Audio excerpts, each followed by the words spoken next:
I'm going to walk you through the different modules of inventory engine. First, let's open the player inventory. Player will be able to drag the items around to any slot they want.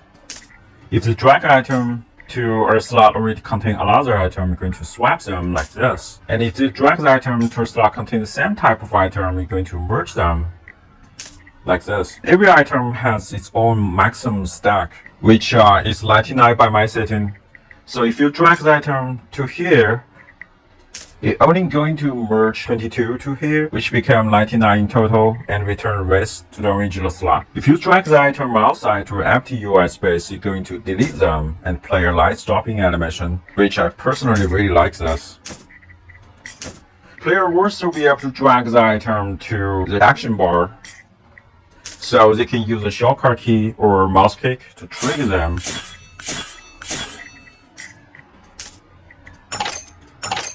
If you're holding the shift key and click on the item, you're going to pop up this split panel.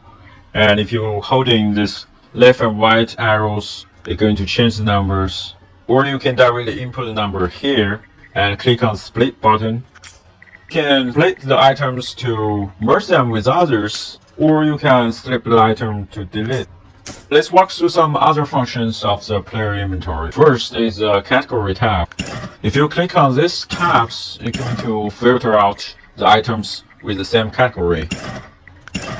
Or you can click on this favorite button to filter out the favorite items. Holding your Alt key and click on the item to add or remove them from your favorite list. And you can also search the items by their name, like research sword or research helmet.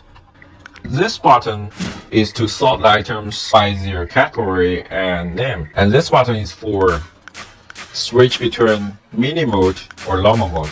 Now let's check the equipment UI. So when you press this button here, you're going to open the inventory and lock the inventory with the equipment UI. And you can right click on the equipments to unequip them or equip them.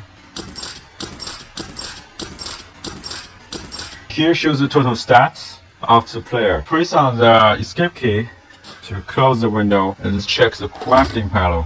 So we can craft items by the blueprints. So here you're gonna list out the material items it requires. If you have enough materials, you can click on the craft button. If it's not, you're gonna turn into recolor and the craft button is unclickable. So let's craft this one.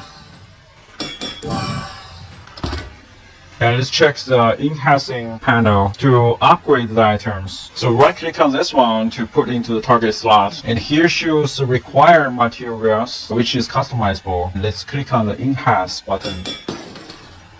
You failed, success. The enchanting panel is to enchant the items to give them some tags. Like this. So the tags can be positive stats or negative stats. Like this one got a trash tag, which is pretty bad. And it got a heavy tag, which is pretty bad as well.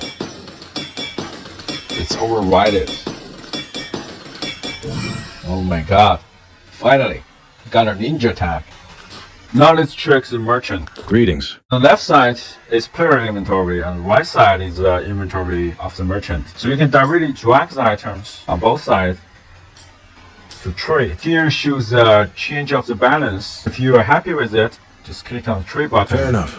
And on the other hand, all the merchants has their own limitation of currency. If you're trying to sell too much items to them, which they don't have enough money to buy, their currency will turn to red and the trade is unclickable. This is the interface for some like crates or chests in your game. So when players open it, they will be able to drag the items from crates to their own inventory or vice versa. So here I simulate when player kills a monster in the game. So the loot pad pop up. You can either click any items to pick them individually, or you can click the collect all to pick off them.